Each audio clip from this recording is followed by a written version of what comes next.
A paz do Senhor para os irmãos. Irmãos, em primeiro lugar, quero agradecer a Deus pela essa oportunidade de compartilhar com os irmãos algo da parte de Deus, uma reflexão para a edificação da noiva do Cordeiro. No livro do profeta Amós, no Antigo Testamento, que fica depois de Joel, antes de Miqueias. É meio complicadinho aqui, mas você recorre aqui à tela, que é mais rápido. Amós capítulo 3, versículo 3, é uma passagem bem conhecida, que diz assim: andarão dois juntos, se não houver entre eles acordo. Repito, por acaso andarão duas pessoas, na minha versão diz, andarão dois juntos, se não houver entre eles acordo. Amém. Eu queria trazer aqui uma reflexão sobre a analogia que Amós, escrevendo quando profetizava a respeito da nação de Israel. Entendam, deixa eu fazer aqui um pouco do contexto histórico, porque aqui a nação de Israel, ela estava sendo representada pelo Reino do Norte, porque as 12 tribos já haviam sido separadas. O Reino do Sul, que é Judá, o Reino do Norte, Samaria.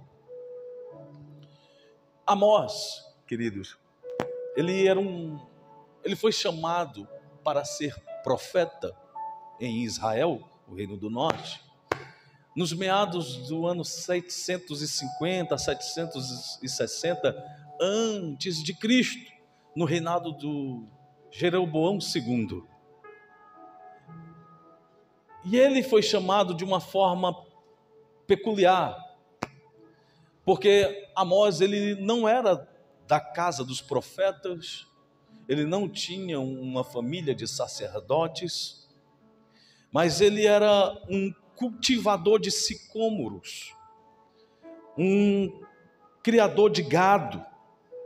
O capítulo 7 do livro do profeta Amós, o versículo de número 14, diz assim: respondeu Amós e disse a Amazias: eu não sou profeta, nem discípulo de profeta, mas eu sou boiadeiro e também cultivador de sicômoros. Repita comigo assim: boiadeiro e cultivador de sicômoros. Mas ele recebeu o chamado e atendeu esse chamado, mesmo não sendo da casa dos profetas. E ele foi chamado para ser profeta, queridos, no momento áureo de Israel, aonde a nação estava prosperando, um povo rico, sobre o luxo. Quando ele vai profetizar no capítulo 4, ele chama as mulheres da casa de Israel, comparando como as vacas de Bazã. Percebam que é um contexto totalmente diferente do nosso atual. Chamar mulheres de vacas de Bazã compará-las como mulheres luxuosas, cheias de pompas. Se a gente for falar alguém, chamar de vaca, vai levar para o lado pejorativo atual, mas é um contexto totalmente diferente. Então, ele profetiza para um povo que estava embaraçado com a riqueza, com a prosperidade, com o luxo, ao ponto desse povo se desviarem dos estatutos de Deus. Então, a mensagem que Amós ele carrega é uma mensagem de confronto, uma mensagem muito dura, uma mensagem que para alguns, ou talvez a maioria, não fosse muito agradável de se ouvir. Gente, me chama muita atenção, uma das passagens muito conhecidas, Amós é cheio de versículos muito conhecidos, principalmente pelos pregadores, como o capítulo 4, o versículo de número 12, um tema muito conhecido, tema de congresso. Olha o que diz lá, capítulo 4, versículo 12: portanto, assim te farei, ó Israel, e por isso te farei. Prepara-te, Israel, para te encontrares com o Senhor, o teu Deus. Que mensagem poderosa, encontrar com Deus. Mas espera aí, que tipo de encontro será esse? Os pregadores muitas das vezes colocam aqui como um encontro à volta de Cristo. Então, mas não foi essa a mensagem. Olha o que o boiadeiro, o cultivador de sicômoro, que não era da casa dos profetas, nem discípulos dos profetas, ele foi chamado e encarregado pelo próprio Deus para trazer essa mensagem. Ele disse que esse encontro que Israel teria com Deus seria nada agradável, seria dias de trevas e não de luz. O capítulo 5, o versículo 18, ele já vai dizer o seguinte: esse encontro vai ser comparado como aqueles que desejam o dia do Senhor, para quereis-vos este dia do Senhor. Faz uma pergunta: que esse dia será como trevas e não de luz. O versículo 16, ele vai fazer uma comparação seguinte: esse dia vai ser comparado como um homem que vai sair na rua, e ele vai se encontrar, uma forma ilustrativa, ele vai se encontrar como um leão. Não dá para escapar da garra do leão. O leão é um animal muito forte, muito rápido. Obviamente alguém vai ser devorado por ele. Vai aquele ditado que o mundo diz, né? Se correr o bicho pega, se ficar o bicho come. Tá? Não tem saída. O leão vai pegar. Mas vamos supor, né? Aqui é a suposição de Amós. Vamos supor que através de um milagre esse alguém consiga escapar das garras do leão. Quando ele chegar dizendo: eu escapei do leão, antes dele respirar, ele vai encontrar agora um urso. O que talvez seja pior do que o leão, que é o rei da selva. Mas se encontrar com o leão, é muito difícil, quase que impossível de alguém escapar. Depois ele vai dizer que, numa forma hipotética, pela segunda vez o milagre acontece e esse alguém escapa das garras do urso. Ele por fim consegue chegar em casa, e quando ele entra dentro de casa, ele fecha a porta e diz: escapei do leão e do urso. E de uma forma desesperada e cansada, ele coloca a mão sobre a parede e diz: graças a Deus. Mas quando ele coloca a mão, a palavra de Deus diz que vem uma víbora venenosa e pica a sua mão. E finalmente ele não escapa.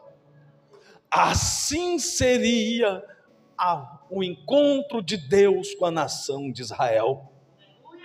Vocês podem tentar escapar de todas as formas, mas se preparem para se encontrar com o Senhor, o teu Deus.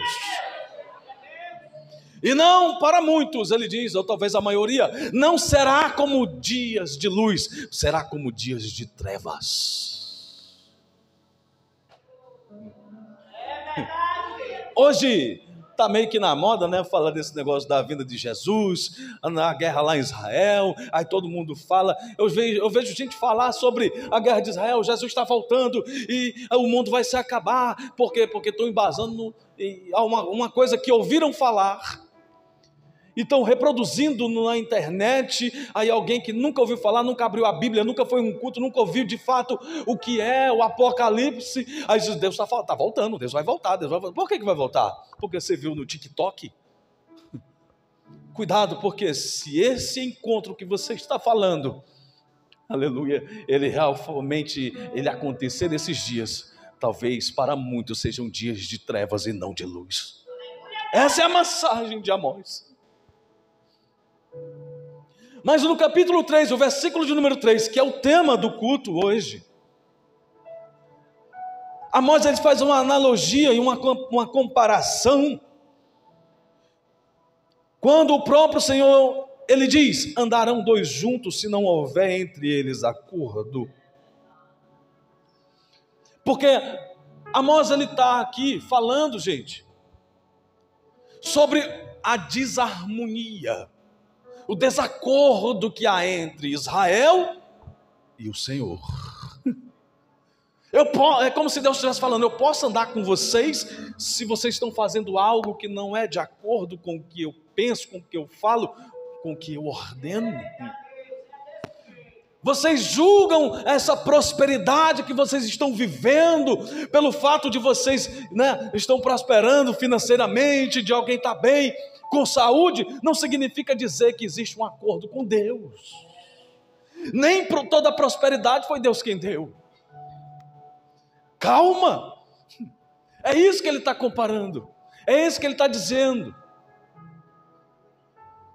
Cara, eu acho tremendo que a história do profeta Amós, porque como ele diz que ele era um cultivador de sicômoro, o sicômoro, para quem não sabe, ele é um fruto da família do figo, mas o sicômoro, apesar de ser da mesma família do figo, ele não tem o mesmo sabor do figo. Ele é fruto de uma figueira brava. O fruto é como se fosse uma terceira classe, um primo terceiro do figo. Mas por que se é uma fruta, de terceira classe, por que alguém vai cultivar sicômoro? Porque existe uma forma de tratar o sicômoro para que ele também possa dar o mesmo sabor que o figo dá. E como é? Aí eu vou dizer como é. Lá na cidade, que eu morei lá, em Pindoretama, lá é a terra da manga.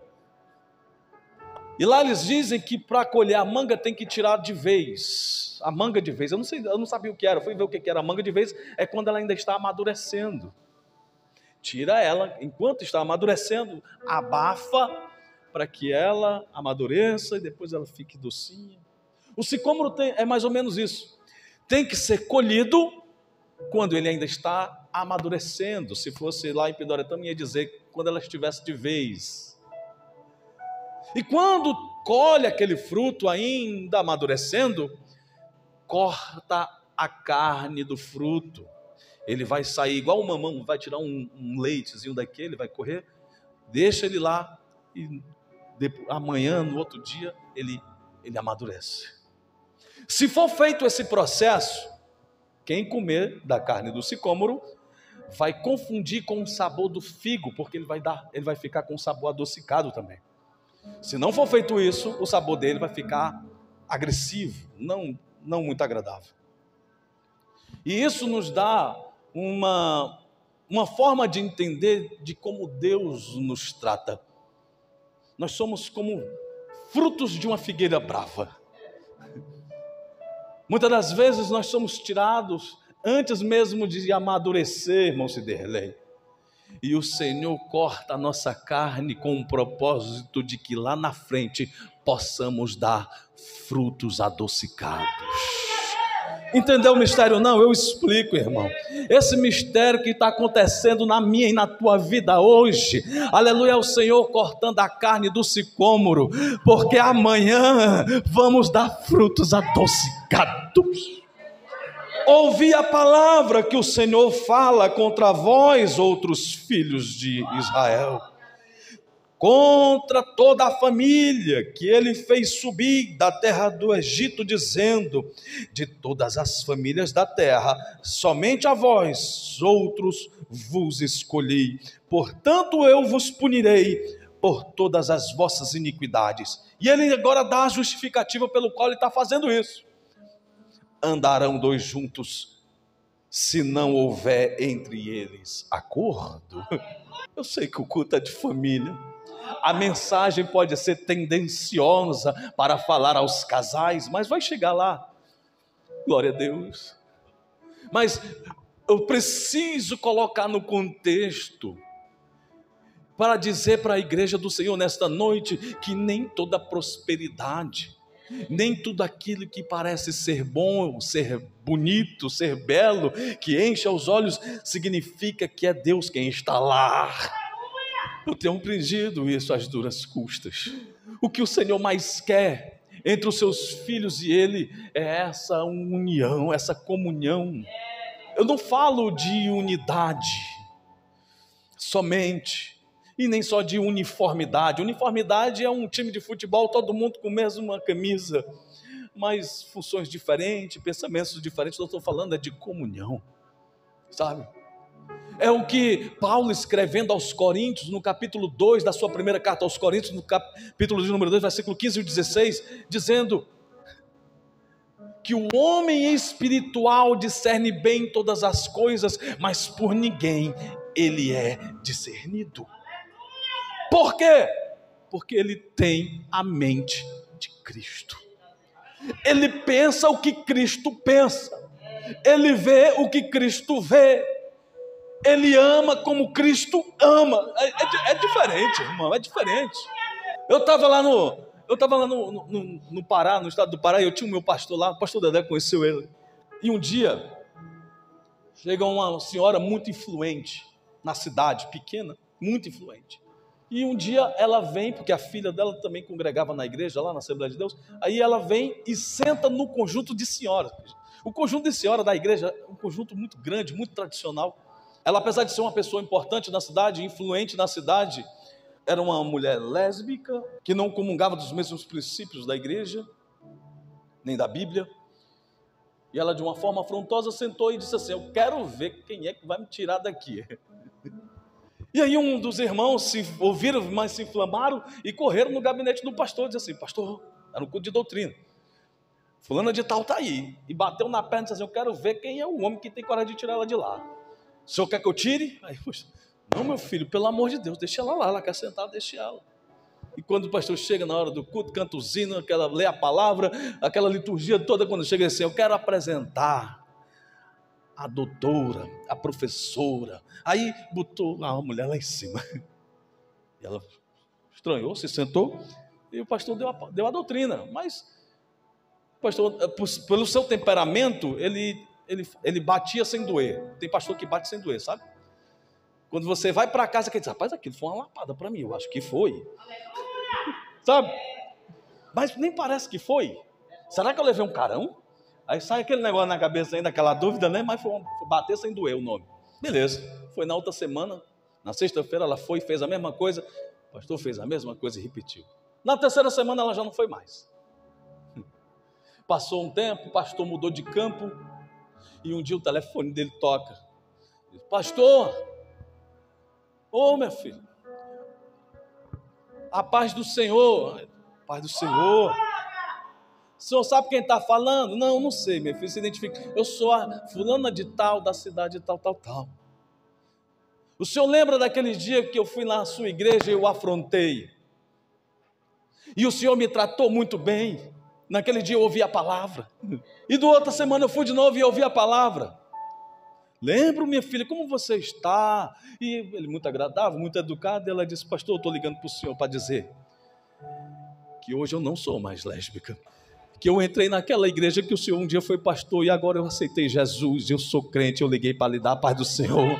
Porque naquele dia o Senhor falou comigo, não foi através da palavra, mas foi através da maneira que eu fui tratada. Porque o que o Senhor viu em mim foi o que ninguém mais tinha visto. O homem espiritual discerne bem todas as coisas, mas por ninguém ele é discernido. Naquele mesmo dia, muitos irmãos ficaram falando dele, do pastor, como ele aceita, como pode, se fosse eu, aleluia, calma, nós não somos iguais, e Deus fala de acordo, aleluia, com a individualidade de cada um.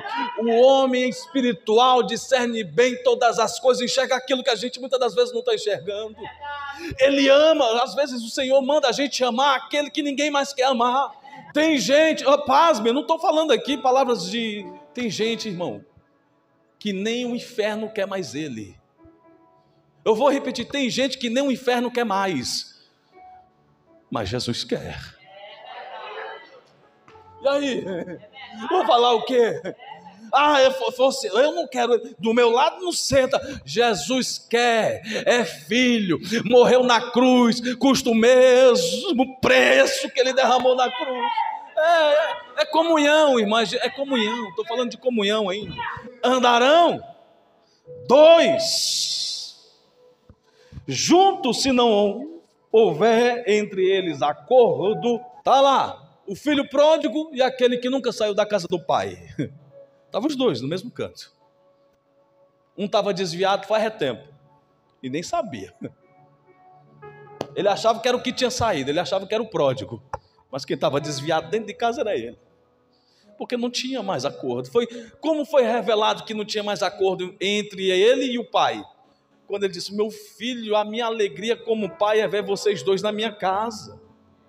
A minha alegria como pai é saber que aquele que tinha saído voltou. Mas pai, o senhor vai fazer uma festa para esse que gastou tudo que o senhor deu a ele? Ele, meu filho, ele estava perdido. E ele diz: mas o senhor nunca me deu um cabrito, eu nunca saí da tua presença, da tua casa, e o senhor nunca me deu um cabrito. E ele disse assim: rapaz, eu vou te dizer uma coisa que era para tu saber já há muito tempo: tudo que é meu é teu, rapaz. E tudo tem diferente. Não tinha harmonia, ele não sabia o que estava no coração do pai. Andará dois juntos se não houver acordo entre eles? Primeiramente é impossível. Se não tiver uma harmonia com Deus, não vai dar certo. Aí vai ter harmonia entre ele e a mulher, ou vice-versa, entre a mulher e ele. Eu não vou colocar os filhos, por quê? Porque é responsabilidade dos pais, e principalmente, em especial, o pai, ensinar os filhos a serem mais filhos de Deus do que dele próprio. Esse é o mistério. Quando o pai tem esse entendimento, a mãe também tem, aí os filhos vão repetir as atitudes do pai e da mãe. Mas vamos falar primeiro aqui do casal. Essa harmonia. Eu fico me lembrando, sabe? É daquela passagem que o Senhor diz lá no livro do Êxodo, no capítulo de número 20 e o versículo de número 12, que está lá, o primeiro mandamento com promessa: honra teu pai e a tua mãe, para que se prolongue os teus dias na terra que o Senhor Deus te dá. Pronto, é isso. Honra teu pai. Quer viver muito? Honra pai e mãe. Se você hoje abrir lá o 90, o programa policial, você vai ver um monte de jovem morrendo às carradas. E o segredo é isso aqui, porque não honra mais pai e mãe. Mas aí esse mesmo versículo talvez possa parecer entrar em contradição. Aquele texto que diz lá no livro do Gênesis, no capítulo 2, o versículo de número 24, que diz que quando um homem se une à sua mulher, deixando pai e mãe, tornar-se um só carne, uma só carne. Parece que eles se contradizem. Tem que sair da casa do pai e da mãe, mas como eu consigo fazer isso se eu tenho que honrá-los? Eu explico, tá? Em rápidas palavras.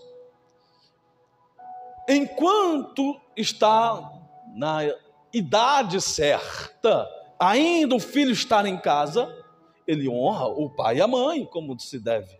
Mas quando ele deixa pai e mãe, unir-se agora a sua mulher, tornando ele uma só carne. Gente, não pode ser quebrado de maneira alguma esse processo. Porque quando um filho permanece em casa, unindo-se ele a uma mulher, tornando eles uma só carne, ou não. Mas quando ele permanece de uma forma perene, contínua, até a sua velhice, essa mesma bênção que o mandamento coloca aqui, dizendo que eles viverão muito, ele já não vai ser mais uma bênção. Vocês estão entendendo? Ele já vai entrar numa espécie de maldição. Mas por que, irmão Ítalo? Por que, pastor? É por causa que se quebra aquele ciclo. O homem, ele precisa tomar essa decisão de sair. Para quê? Para que aconteça o que aconteceu com Abraão. Ele sair do meio da parentela para que ele viva os projetos, os desígnios de Deus. Quando esse não sai de casa e permanece lá, de uma certa forma, o que Deus projetou para a vida dele, vai ser colocado em creche por causa do pai e da mãe, diz assim, não, meu filho, não vai, é perigoso. Não, não é para você. Não, você não tem capacidade daquilo. Não, não, meu filho, não, você vai sofrer. Não, você não. E Deus disse, é você. Então vai se contrapor. A bênção vai se tornar numa maldição. Eu nunca esqueci. Agora eu lembrei da irmã Cleide aqui, da tia Cleide. Uma vez a gente foi para um seminário lá no Tempo Central. Veio o pastor Hernandes Dias Lopes, um pessoal muito, né, conhecido, mas no meio dos palestrantes tinham lá o irmão João Batista. Cara, nem era pastor, botaram lá, irmão João Batista. Mas foi uma das coisas mais importantes que eu já vi na minha vida, que mudou a minha vida. Quando, naquele ensinamento, ele disse que nenhum pai, principalmente pai de filhas, de meninas, sabendo que o noivo com quem ela vai casar é alguém que não tem condição financeira, e ele tem que ver a filha saindo, e sabendo que aquele rapaz que ele vai casar não tem a mesma condição de dar, né, para quando ele sair de casa. Vai morar, muitas das vezes, num conjunto perigoso de aluguel, e os pais, muitas das vezes, né, não, meu filho, eu pago. Ele disse, gente, eu sei que o amor de pai quer isso, quer proteger, mas nem toda a vida nós vamos ter pai nem mãe. Aleluia, deixe ele ir lá. Aleluia, porque se Deus está nesse mistério e nesse propósito, o Senhor vai fazer ele prosperar lá no meio dos pedregais, como ele fez prosperar Abraão. Ló escolheu as campinas, Abraão foi para as pedras, mas ele prosperou nas pedras. Aleluia. É isso, é isso. Esse é o mistério que muitos não querem entender. Não, pastor, mas do lado, o sobradinho, deixa eu viver, que Deus vai prover. Deus está falando com alguém aqui, porque ele falou comigo. Deixa viver, deixa ele viver, deixa ela viver. Deus vai prover, isso é fé. Gente, fé. Tem gente que está confiando. Jesus falou lá em Lucas capítulo 18, que iria chegar, um dia o Filho do Homem viesse, quando viesse o Filho do Homem, encontraria fé na terra. Jesus já estava predizendo que haveria um momento que existiria a crise da fé, e nós estamos vivendo isso. Alguém ora por alguém ser curado, e esse alguém não é curado. Quem falhou? Quem orou? Quem não recebeu? Quem orou vai dizer assim, não, ele que não teve fé. E quem recebeu a oração vai dizer, não serviu. Quem errou? Ninguém errou, gente. Nós aqui estamos tendo um errado conceito do que é fé. Fé tem mais a ver com confiar do que com o milagre em si. O milagre até faz parte, mas ele é consequência do nosso confiar. Fé tem a ver de, eu vou me jogar aqui porque o meu pai está lá embaixo, ele vai me segurar. E se ele não segurar, foi porque ele quis. E está tudo bem. Tem até a música que canta assim, né? Se Deus fizer, Ele é Deus, né? Ele é Deus também. Tem mais a ver com fé do que com milagre.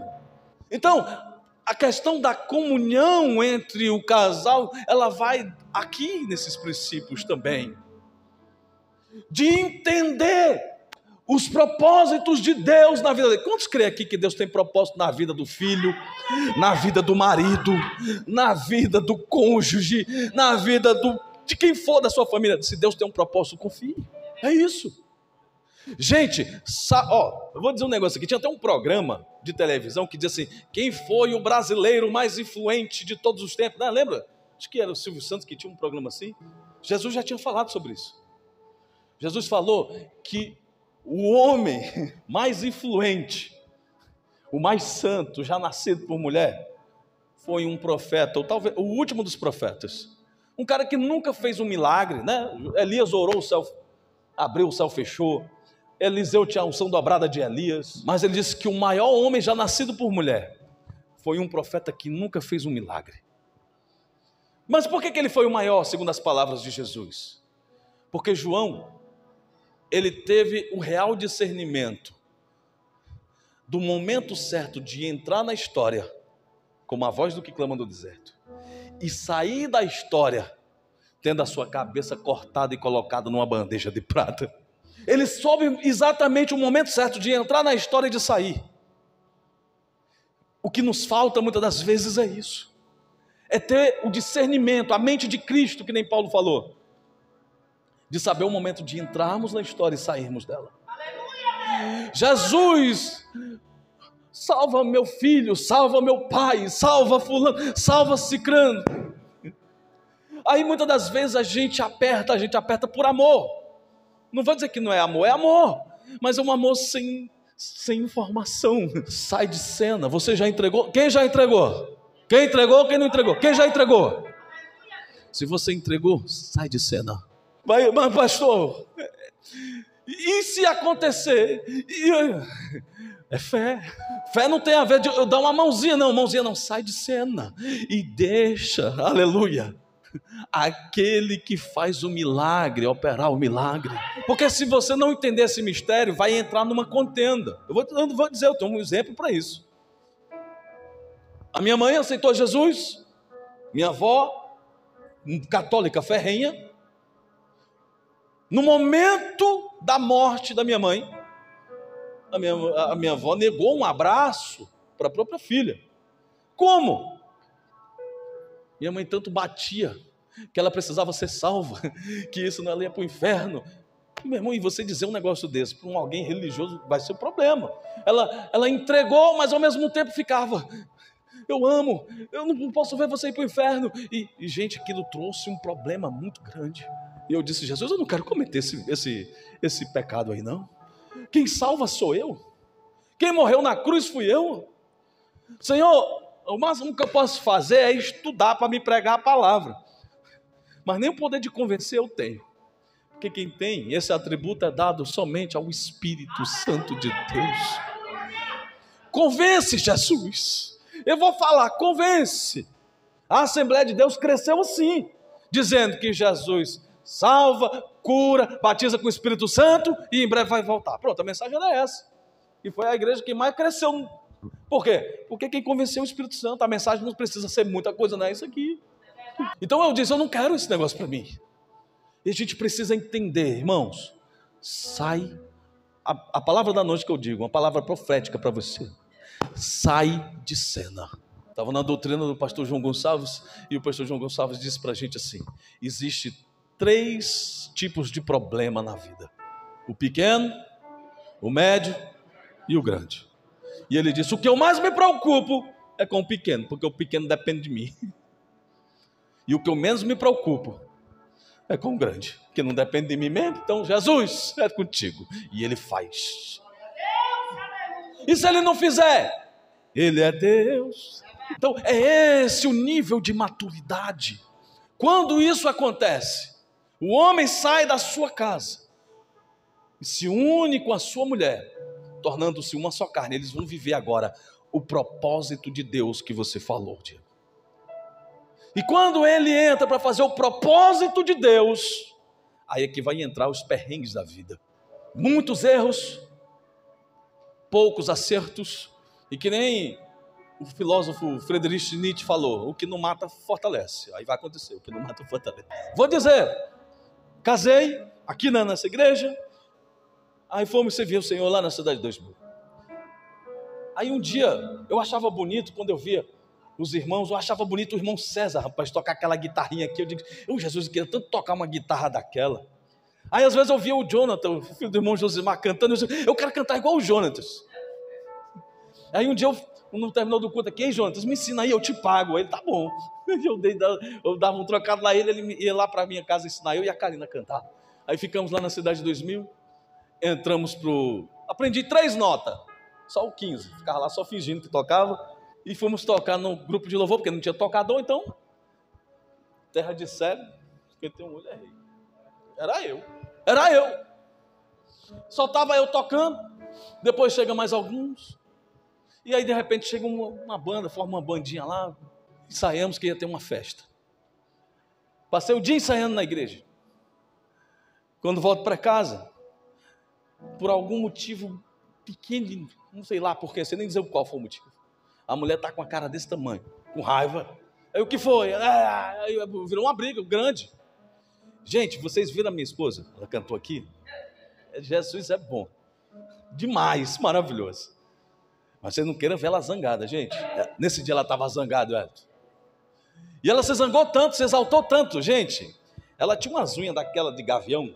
Ela pegou aqui de leste a oeste, veio assim como que vem, sabe, da Parangaba até o alto do bode, assim, na unha. Aí ficou só aquele arranhado, melado de sangue assim. Aí eu digo, tá bom, Jesus. E agora como é que eu vou para a tua igreja para me tocar? E os irmãos veem com essa cara arranhada. Os irmãos vão perguntar se eu tenho lutado com gato. Mas eu vou, Jesus, tu é fiel. Fui tomar um banho, ardeu como todo, quando bateu água. Fui. E ela ficou lá com raiva. E fui para a igreja. Peguei lá, peguei meu violão. Aí os outros... Vocês sabem como é músico, né? Músico, você não tem muita confiança para músico, não. Que o negócio... Quando chegou, eles olhavam um para a cara do outro, olharam para mim aí... Mas tu é fiel, Jesus, tu está vendo a minha aprovação. Outro dia, eu sempre... O negócio de música nunca foi muito o meu forte, não. Acho só bonito. Mas eu gostava de pregar. Preguei muito naquela igreja lá, que hoje é uma igreja, né? Mas antes não era uma igreja, era só um descampado lá, no M. Dias Branco. Tive o prazer e o privilégio de trabalhar com o irmão Luiz Melo para fundar aquele trabalho. Dirigi obra de libertação, onde hoje é a congregação do Papicu. Então foi coisa tremenda que o Senhor fez na minha vida. E eu sempre me destaquei com a palavra, né? Na questão da palavra. Eu gostava de pregar. E aí, quando a gente casou, eu continuei pregando. E aonde eu pregava era aquela bênção. E os irmãos se alegravam, falavam em línguas estranhas. Jesus batizava com o Espírito Santo, aquele mistério todo. Só que teve um dia, gente, no final de uma pregação, de uma ministração que eu estava fazendo, os irmãos alegres, falando em línguas. Quando eu olhei, estava lá a irmã Karina mesmo assim. Ela olhava para o relógio. Todo mundo falando em línguas. Aquilo foi uma facada no meu coração, sabe? Aí eu amei, os irmãos terminou. Rapaz, que mensagem abençoada, que negócio, que culto maravilhoso. Aí, é verdade. Mas quando eu cheguei em casa, eu não tive como deixar de perguntar. Eu disse assim, minha filha, deixa eu lhe perguntar uma coisa. Por que os irmãos estavam falando em línguas, se alegrando, e você estava com o olho aberto, olhando para o relógio, tipo assim, acaba logo? Aí ela disse assim, então uma mensagem que você prega, por mais verdadeira que ela seja, você não é. Aquilo foi uma facada no meu coração, gente. E aí eu fui chorar. Aí eu recebi a convite, não tive mais coragem de pregar, não, irmão. Pregar o quê? Estou descredenciado pela mulher. Fui orar, fui falar para Jesus. Jesus, e agora? O Espírito Santo falou comigo assim. Vou dizer para você, porque ele está falando hoje aqui. Como é que tu quer cuidar da minha noiva, se tu não está cuidando nem da tua? Aí eu chorei mais ainda. E eu disse, mas Espírito Santo, me ajude, me ensine. Aí eu me lembrei da minha mãe. Mas minha mãe não estava mais aqui, Jesus já tinha levado. Aí eu me lembrei da minha sogra. Aí eu me lembrei, mas a minha sogra é quem está precisando de ajuda. Aí o Espírito Santo, ele me disse, eu te ajudo. Aí ele me leva lá em Filipenses capítulo 2, versículo 5, dizendo que haja também em vós o mesmo sentimento que houve em Cristo Jesus. Aí o sentimento que houve em Cristo Jesus. Que sentimento foi esse? Aí ele começa a dizer, foi o sentimento pelo qual Cristo teve de não teve por usurpação ser igual a Deus, mas antes ele esvaziou-se. Ele aniquilou-se a si mesmo, tomando forma de homem. Ele está falando de humilhação. Dá para imaginar um Deus que criou todas as coisas, criou o ser humano, e agora ele sai da sua glória e toma forma de criatura. Então, ele esvaziou-se a si mesmo, tornando-se como forma de homem, para ser obediente. Agora ele não fala mais só de humilhação, ele está falando de humilhação e de obediência. E não é qualquer tipo de obediência, é a obediência até a morte.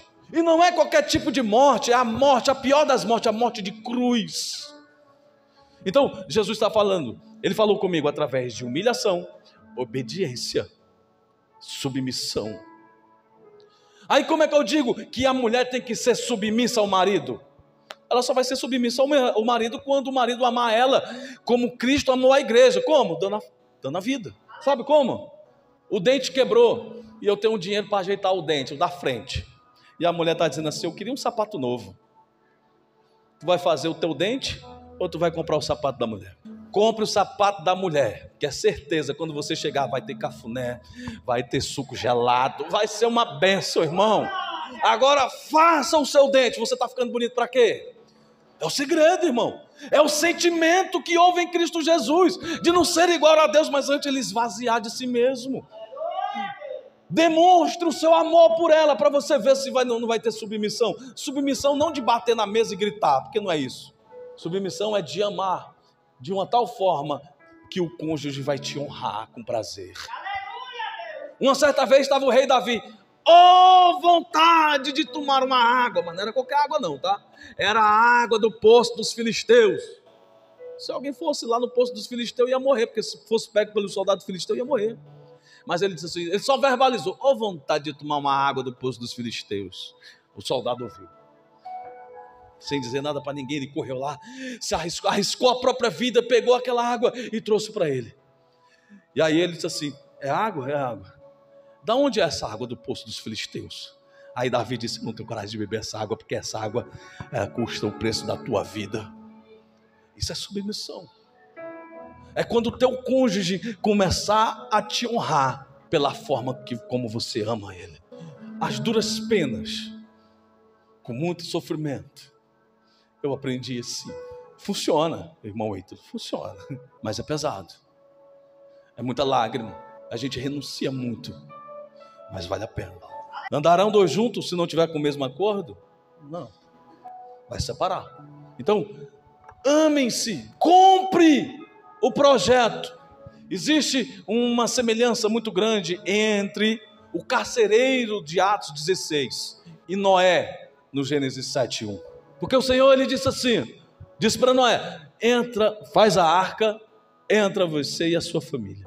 Ele teve que vender, ele recebeu o projeto de Deus, mas ele teve que vender para a esposa. Se ele fosse alguém descredenciado, será que a mulher comprava essa ideia? Esse velho está doido. Vou fazer uma arca porque vai acabar o mundo com chuva, se nunca nem tinha chovido. Ela nunca que teria comprado a ideia.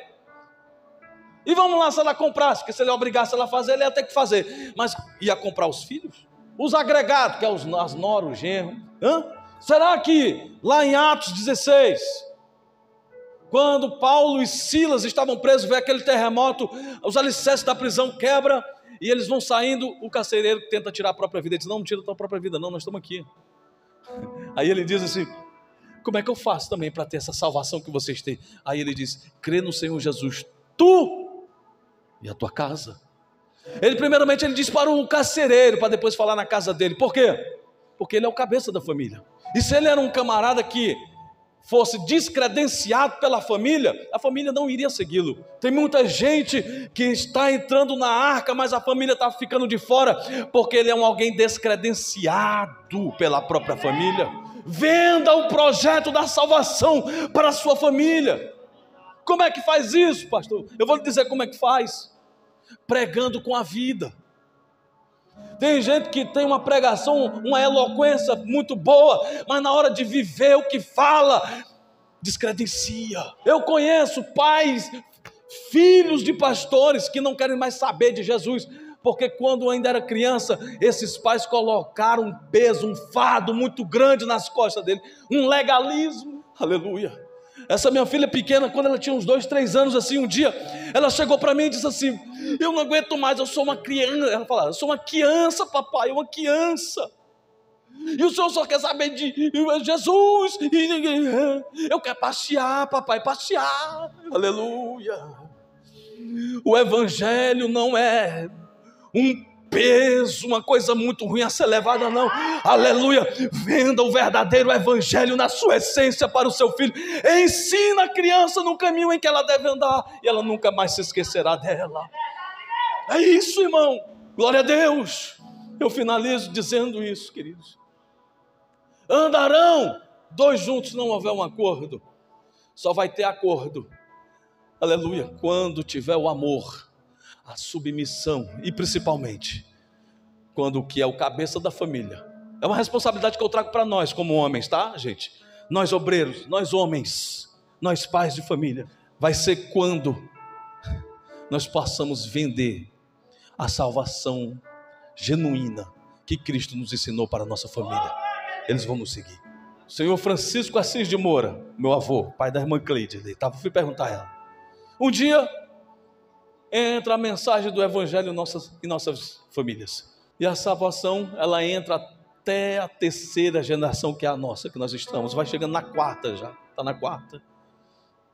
Tem 2 filhos que estavam afastados. 2. Aí você me pergunta, mas irmão Ítalo, quantos anos esses 2 filhos? São 4 filhos. Não, a Cleide, o Dimas, que não é o bom ladrão, César e o Dino. Tinha a Diná, que Jesus escolheu, mas estão 4 vivos. Tia Cleide nunca desviou. O mais novo nunca desviou. 73 e o outro tem 62. Nunca desviou, nunca. Já o Dimas e o César, eles se afastaram do evangelho. Quanto tempo, irmão Ítalo? Aproximadamente 60 anos de afastado. 60. O meu pai, ano passado ele chegou para mim, eu falando de Jesus para ele, eu disse assim, Senhor, pai, Jesus, você está enfermo, você tem que garantir a sua salvação. E aí, ele, rapaz, pare com isso. Ele disse para mim, pare com isso. Eu não quero saber de igreja. Ele nasceu na igreja, né? Eu não quero saber de igreja, não quero saber de Jesus. Você que é um mentiroso, que sobe no púlpito para ficar falando que Jesus vai voltar. Isso é mentira, rapaz. Para com isso. Gente, naquela hora, gelou. Eu falei, o quê? Ele é consciente, ele disse que não queria. Ficamos cuidando dele. Passou 45 dias internado por causa de um infarto. Depois passa mais 2 meses em casa, passou mais 42 por causa de um outro infarto. Teve que começar a fazer hemodiálise. Já vai na 4ª internação, porque o catéter, que é feito pelo pescoço e pela femoral, infecciona. E essa semana, mais precisamente na terça-feira que passou, ele morreu. Aí eu liguei desesperado para a tia Cleide, liguei para o meu tio César e disse assim, eu acho que está na hora de vocês se despedir do meu pai, que ele vai morrer, ele está morto, ele não fala mais, não conhece ninguém, não fala mais. E eles foram lá no intuito de se despedir. E ele aceitou Jesus. Depois, como? Eu disse assim, Senhor, só o Senhor pode fazer. Quando foi no outro dia, que eu pensei que ele ia morrer, ele começou a falar, mas ainda sem conhecer. No outro dia, ele começou a falar e passou a conhecer. E ele chega para o meu outro tio, o Dino, e disse assim, eu quero aceitar esse Jesus. Eu nunca tinha visto meu pai chorar em 43 anos de vida que eu tenho. Eu tive que passar uma tarde inteira enxugando a lágrima dele, que ele não parava de chorar. E ele dizia, eu sinto uma angústia, uma depressão aqui. Aí eu digo, isso aí é a espada da lei, como está escrito lá no hino 15. Está sobre ti a espada da lei na sua jangular. Mas sinta a paz de Cristo na sua vida. Você vai aceitar Jesus? Eu vou, eu quero. Você vai se batizar? Eu quero me batizar. Aí eu liguei para o pastor Vance, me dê uma apostila daquela, rapaz. Para a gente fazer um discipulado. O meu tio já está fazendo aqui nas segunda-feiras, né? A promessa que o Senhor fez para os meus avós, de que ninguém das famílias dele ia se perder. Crê no Senhor Jesus e será salvo tu e a tua casa. No dia 3 de dezembro, o homem voltou, ele estava morto, ele voltou. Aceitou Jesus e está fazendo o discipulado. Está internado ainda. Mas no dia 3, ele vai descer as águas. Os dois, 60 anos de afastado. 60, gente.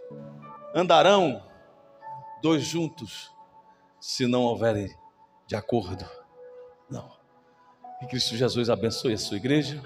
Eu rogo as orações em meu favor e a favor da minha família. Deus abençoe cada um de vocês, irmãos. Amém?